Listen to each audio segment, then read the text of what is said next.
3. Assalamualaikum warahmatullahi wabarakatuh. Waalaikumsalam warahmatullahi wabarakatuh. Selamat siang semuanya. Gimana kabarnya hari ini? Sehat? Alhamdulillah. Sebelum kita mulai materi, Ibu mau tanya siapa hari ini yang tidak hadir?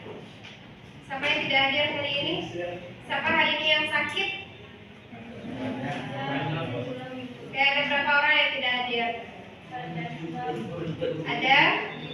Ada 5 orang. Ada yang sakit, ada yang izin. Kemudian Ibu minta tolong kepada ketua kelas. Coba kepada Rehan. Rehan, bantu Ibu siapkan teman-temannya untuk berdoa. Siap.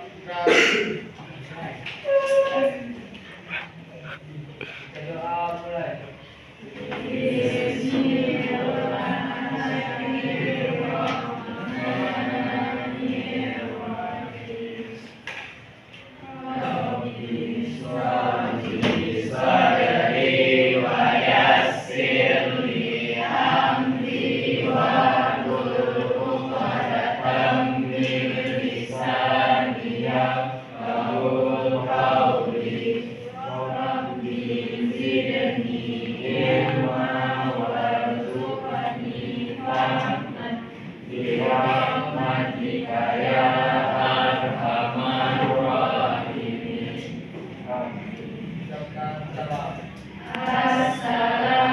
Assalamualaikum warahmatullahi wabarakatuh. Waalaikumsalam warahmatullahi wabarakatuh. Siap untuk belajar hari ini? Siap, Bu. Kira-kira apa materi kita hari ini? Ini adalah materi kita hari ini tentang dakwah, khutbah, dan tabligh ya. Sebelum kita bahas materi ini lebih lanjut, Ibu mau tanya materi kita yang sebelumnya. Coba Habib mana? Coba Habib tanya, Ibu tanya materi yang sebelumnya. Kira-kira apa yang bisa dijelaskan tentang materi kita sebelumnya? Pada materi kita sebelumnya kita membahas tentang perkelahian pelajar, narkotika, beserta pemak. Ya, coba jelaskan sedikit apa yang bisa dijelaskan. Salah satu yang dapat dijelaskan seperti narkoba adalah zat aktif yang terdapat pada obat-obatan yang tidak baik terhadap sel saraf manusia yang dapat mengganggu sistem peredaran saraf pada manusia.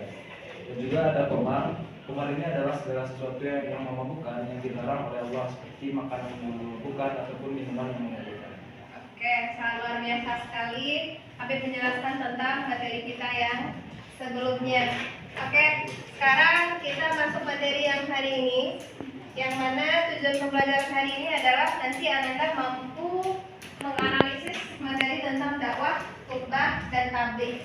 Dan jadi nanti akan ada yang membagi kelompok sesuai dengan gaya belajarnya masing-masing. Jadi ibaratnya tugas hari ini bebas sesuai dengan gaya belajar masing-masing. Kalau gaya belajarnya audio, silakan nanti mau bikin kontennya seperti apa gitu ya. Kita bahas sedikit materi hari ini, yaitu tentang khutbah, tabligh, dan dakwah. Sebelum Ibu membahas materinya, ketika kita berbicara tentang khutbah, tentang tabligh dan dakwah, kira-kira apa yang bisa kita pahami tentang hal ini? Coba Ananda Ibu, Sabrina jelaskan sedikit tentang khutbah atau tentang tabligh atau tentang dakwah. Apa yang Sabrina pahami? Khutbah itu seperti ceramah yang dilakukan sebelum salat. Pada waktu Jumat. Kemudian kapan lagi ada waktunya khutbah, Fajri? Setelah Idul Adha, ya bagus sekali. Perbedaannya, kalau khutbah di hari Jumat itu sebelum sholat ya. Tapi kalau khutbah ketika hari raya, ya sudah sholat. Kemudian ada juga kita mendengar yang namanya tabligh. Pernah mengikuti tabligh akbar? Nah ya, kayak terakhir ada pada waktu Jumat kemarin ya. Kita ada tabligh di lapangan SMA 1. Ada ustadznya kemarin ya. Jadi itu adalah salah satu bentuk contoh bertabligh. Kemudian tabligh itu merupakan bagian dari dakwah. Nah, itu dia. Nanti akan kita bahas lebih lanjut. Oke, sekarang kita bahas yang berikutnya. Ibu jelaskan sedikit tentang materi berikut ini. Kita bahas tentang dakwah. Oke, coba anak Ibu Aisyah. Coba Aisyah membahasakan apa itu dakwah. Dakwah. Oke, kita bahas lebih dahulu khutbah. Coba Aisyah bacakan tentang apa itu khutbah. Khutbah secara bahasa artinya memberi nasihat dalam kegiatan ibadah seperti sholat Jumat, sholat Idul Fitri, Idul Adha, istiqomah dan lain-lain, wukuf dan nikah. Menurut istilah, artinya kegiatan ceramah kepada sejumlah orang Islam dengan syarat dan rukun tertentu yang berkaitan dengan keabsahan dan kesunahan ibadah. Oke, itu adalah pengertian dari khutbah. Nah, itu dia. Sudah pernah menyaksikan khutbah semuanya? Sudah. Oke, kita lihat yang berikutnya. Ibu hanya menjelaskan secara ringkas saja. Nah, ini dia. Ini adalah dalil tentang pentingnya berdakwah. Oke, jadi di dalam Islam itu juga disebutkan, di dalam Al-Quran juga ada dalil yang membahas tentang berkhutbah. Coba Dela baca dalil tersebut.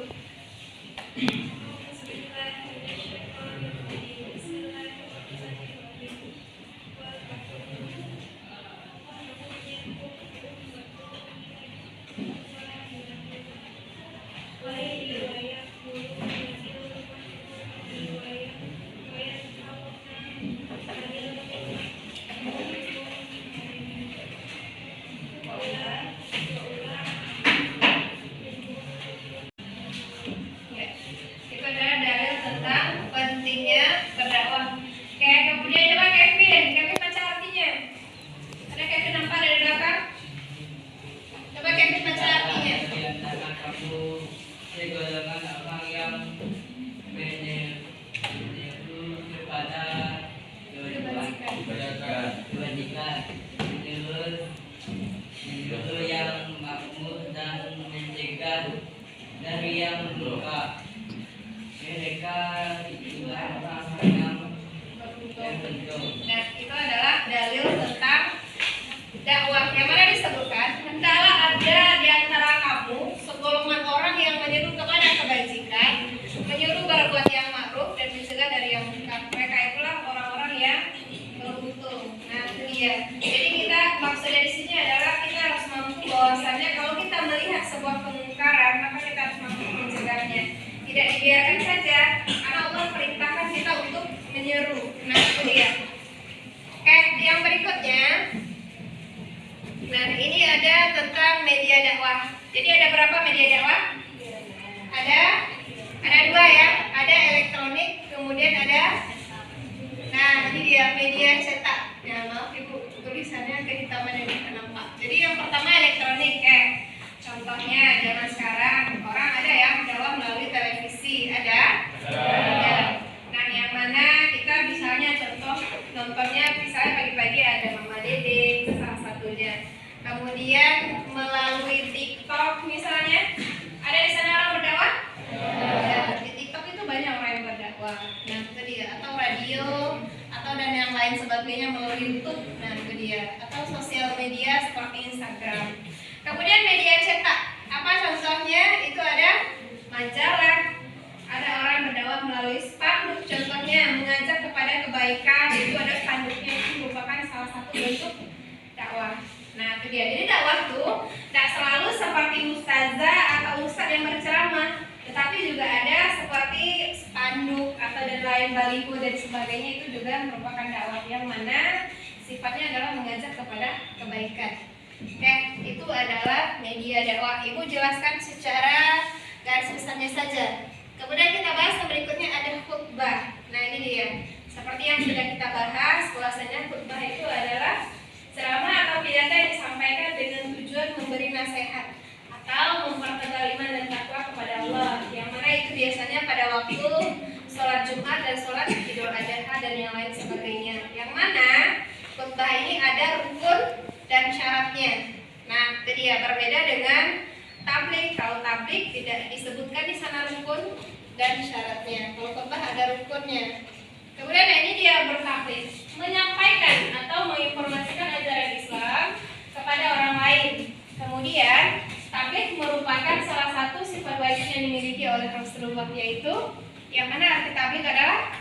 menyampaikan. Nah, itu dia. Jadi tugasnya Rasulullah itu salah satunya menyampaikan. Begitupun dengan kita.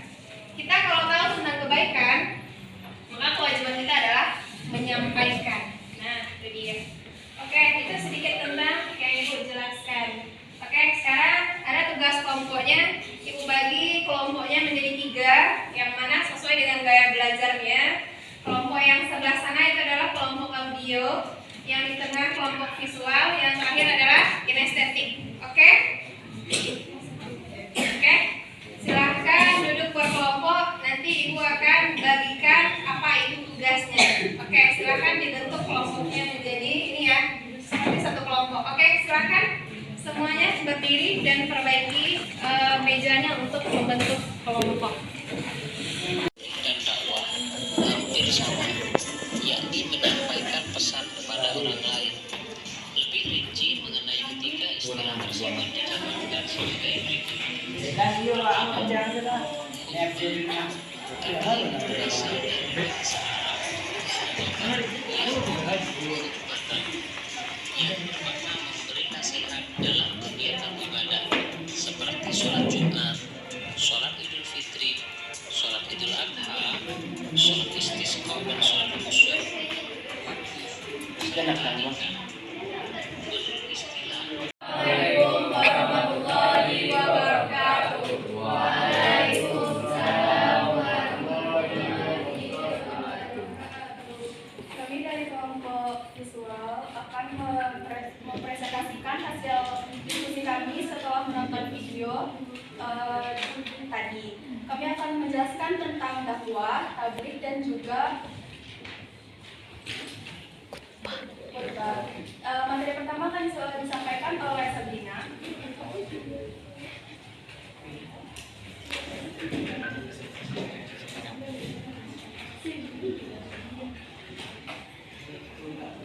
Dakwah artinya adalah mengajak orang lain untuk meyakini kebenaran ajaran Islam dan mengamalkan syariat Islam agar tercapai pola hidup yang lebih baik sehingga tercapai kebahagiaan dunia dan akhirat.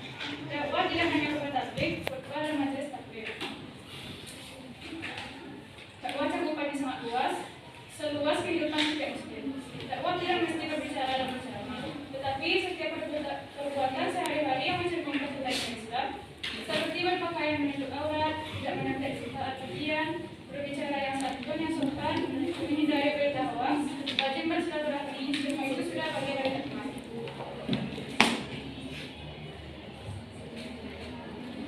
Tujuan dan sasaran dakwah yaitu memberi semangat kepada manusia agar selalu meningkatkan kualitas dan kuantitas amalnya, lalu mengubah jalan hidup yang tidak baik menjadi lebih baik.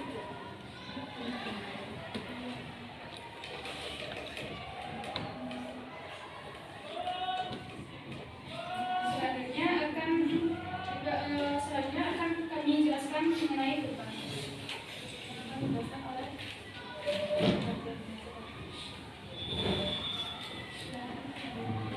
Merujuk bahasa beberapa pengajar.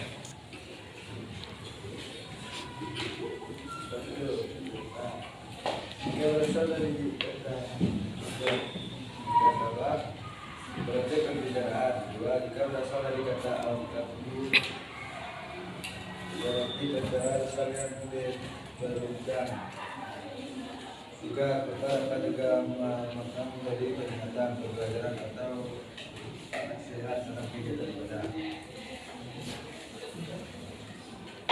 Sementara jika jauh dari penelitian istilah khutbah adalah satu menyampaikan pesan tentang takwa sesuai dengan perintah Allah Subhanahu wa taala dengan syarat dan rukun tertentu. 2, kegiatan nasihat yang disampaikan kepada kaum muslim dengan syarat dan rukun tertentu yang erat kaitannya dengan sah atau sunnahnya ibadah. Sedangkan orang yang melakukan khutbah dikenal dengan istilah khatib. Umumnya pelaksanaan khutbah jika dikaitkan dengan sholat dapat dikelompokkan menjadi 3 bagian, yaitu 1, khutbah yang dilakukan sebelum sholat, misalnya khutbah Jumat. 2, khutbah yang dilakukan sesudah sholat, misalnya khutbah surat Idul Fitri dan Idul Adha, sholat kusuf gerhana bulan dan sholat kusuf gerhana matahari, sholat istiqo, sholat minta hujan, dan khutbah saat wukuf di padang Arafah tanggal 9 Zulhijjah. 3. Khutbah yang tidak berkaitan dengan sholat, misalnya khutbah. Di antara beragam jenis khutbah ada hal yang terpenting untuk diketahui, yaitu khutbah Jumat. Sebab khutbah Jumat menunjukkan rukun yang harus dipenuhi agar ibadahnya menjadi sah dan sesuai dengan aturan. Jika salah satu rukun tidak dipenuhi maka khutbahnya tidak sah.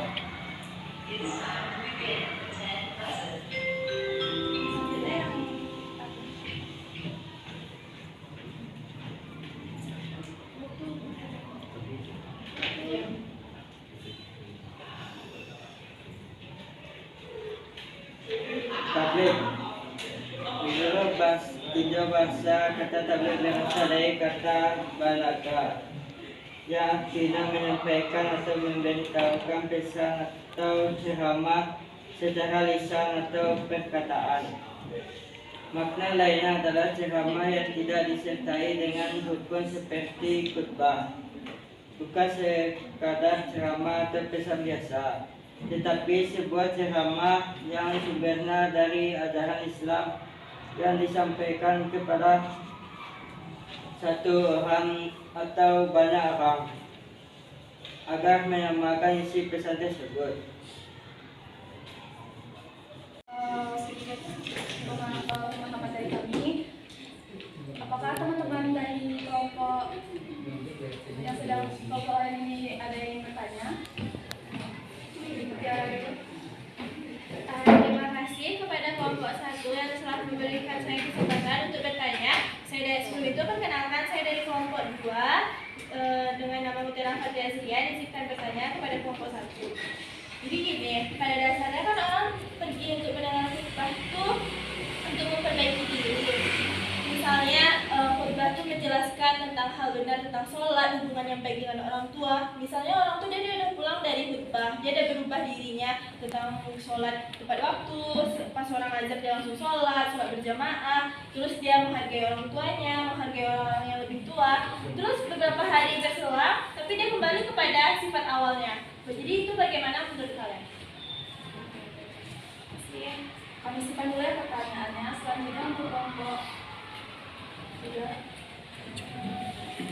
Assalamualaikum warahmatullahi wabarakatuh. Waalaikumsalam. Izinkan saya berasal dari Fakultas Administratif ingin menyampaikan pertanyaan hasil diskusi kami. Pertanyaan kami adalah bagaimana prinsip dakwah tabligh dan khutbah dapat disampaikan dalam masyarakat modern yang cenderung memiliki sifat yang pluralistik dan sekuler. Dapat kita ketahui bahwa dakwah tabligh dan khutbah ini dapat disampaikan melalui media elektronik. Jadi bagaimana cara kita akan dapat menghormati keberagaman antara masyarakat dan tidak menyinggung keragaman agama. Sekian dari saya, terima kasih. Assalamualaikum warahmatullahi wabarakatuh. Waalaikumsalam warahmatullahi wabarakatuh. Oke, baiklah, terima kasih buat Mutiara dan Habib. Kami akan menjawab pertanyaan dari kaum kedua.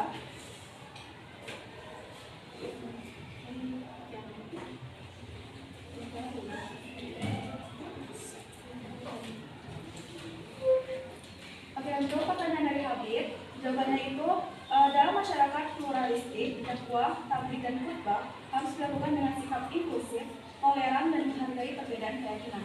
Sementara dalam konteks sekuler, pesan-pesan Islam disampaikan dengan fokus pada nilai universal seperti keadilan dan kemanusiaan tanpa melanggar prinsip netralitas agama. Pendakwah perlu memahami situasi sosial, budaya dan hukum setempat, serta menggunakan pendekatan dialog yang konstruktif agar dakwah lebih efektif dan diterima. Baik, terima kasih pada Pak. Saya sangat mengerti dan terima kasih lagi. Waalaikumsalam. Lalu untuk pertanyaan dari Mutiara, jadi untuk jawabannya sendiri itu kembali lagi kepada dirinya masing-masing ya kan, karena untuk kita menjadi pribadi yang lebih baik itu nggak perlu waktu yang lama dan konsisten lalu istiqomah dan nggak mudah buat menghilangkan tabiat lama dan digantikan dengan tabiat yang baru. Jadi untuk